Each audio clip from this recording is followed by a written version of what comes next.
All right, moving on. The reactions for the day are talking about alkanes. So these are saturated hydrocarbons, meaning they're nothing but carbon and hydrogen with all single bonds between the carbons. And generally, they have pretty low reactivity because both the carbon-carbon and the carbon-hydrogen bonds are strong and nonpolar. So we're going to see that there's actually just two types of reactions. They're going to undergo combustion reactions with oxygen and a substitution reaction with halogens in the presence of UV light.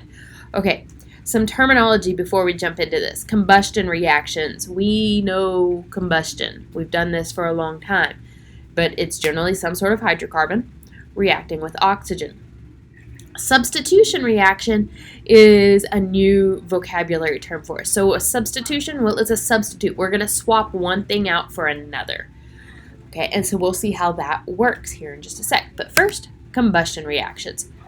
So a combustion reaction typically releases carbon dioxide and water and a whole lot of energy. Why? Because although there's got to be a lot of energy input to break the carbon-carbon and carbon-hydrogen bonds, there's a lot more energy that's released in forming the double bonds between carbon and oxygen that are in carbon dioxide and the bonds between hydrogen and oxygen in water. And so these are exothermic, and think about all the different places that we use the heat and energy released from a combustion reaction. So these are very useful to us. Okay, now if oxygen is limited, incomplete combustion takes place and we form carbon monoxide.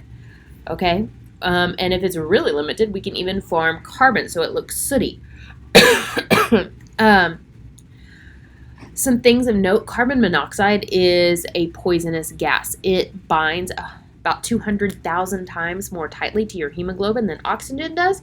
Well, your body needs oxygen, not carbon monoxide, so you ultimately suffocate unwittingly. So if you're ever asked why such or such is a dangerous substance on an IB test, like, you can assume, well, it's dangerous because it's toxic. But carbon monoxide specifically is toxic because of how it reacts with your hemoglobin. Okay, our other type of reaction is halogenation, a substitution reaction. So we're going to swap out something for a hydrogen atom. Here, halogenation, it's a halogen. So we're going to replace a hydrogen with a halogen, with fluorine, chlorine, bromine, or iodine. Okay. Now, here's the kicker here. For an alkane to do this, we have to have UV light. And we're going to form an acid, like HCl, and our substituted alkane, where we're going to sub out one of the hydrogens with a chlorine. So go ahead and draw this in. We take methane, react it with chlorine, diatomic chlorine, in the presence of UV light to form chloromethane and HCl.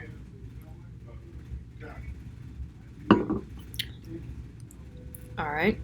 Same song, second verse. If we did this with bromine, we would form bromomethane and hydrobromic acid.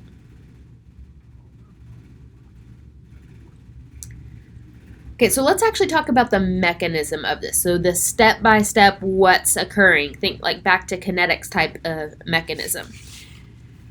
Okay, so when a chemical bond breaks, because we have to break this bond, and we have to break this bond in order to form these two new bonds. There's two ways that it can break: heterolytic or homolytic. Well, think about their prefixes hetero and homo. Hetero means different. So here, both of the electrons that were in that bond go to one atom. So one atom will be an anion, and the other will be a positive cation. Or homolytic fission, they split it down the middle. Each atom keeps one of the two shared electrons, and then we have free radicals, two free radicals. So a free radical is not a wild and crazy hippie on a binge. It's an atom or a molecule that has an unpaired electron. Electrons like to be paired, they like to be bonded. Well, in this, that particular atom or molecule will have unpaired electrons. It won't have an octet, and so it's going to be very reactive. Okay. So UV light will actually cause the bond between two halogens, either chlorine, bromine, iodine, whatever, to break. And it'll break homolytically. So this is homolytic fission. And that's also the initiation step. So this is the first step in this reaction. Well, these chlorine radicals are very reactive. And whenever they come into contact with something, they're going to try and bond to get rid of this whole radical status. Okay. Well, what happens, so here's our chlorine radical, and it's going to react with methane. It's going to snatch away this hydrogen, but in doing so, it leaves this as a methyl radical. So this is propagation. Okay, we are creating more free radicals. Well, this methyl free radical is also very reactive.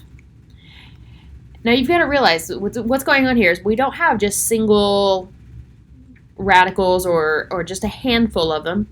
Okay, we have trillions upon trillions. Think about how big a mole is, right? So that methyl radical could react with some diatomic chlorine to form chloromethane and another chlorine radical. Or it could form with any other combination of radicals. Okay?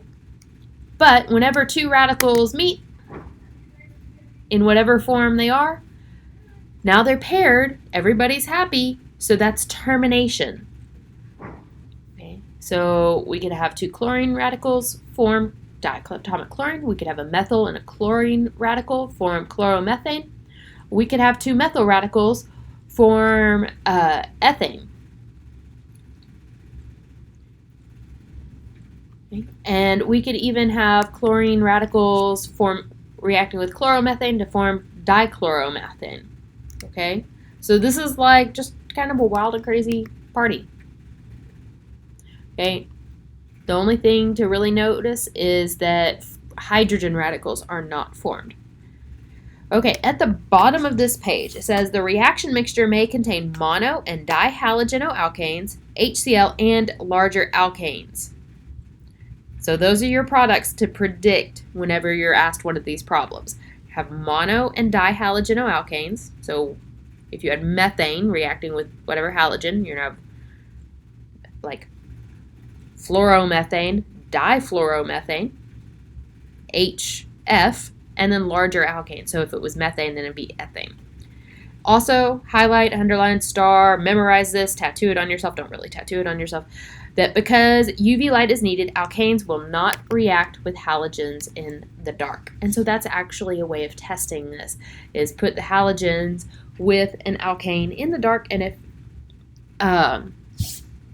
no reaction occurs, then those halogens are going to keep their characteristic color. You can look at this graphic a little bit more on your own time to see that this free radical mechanism is also how our ozone can be depleted. So there you go for alkanes today.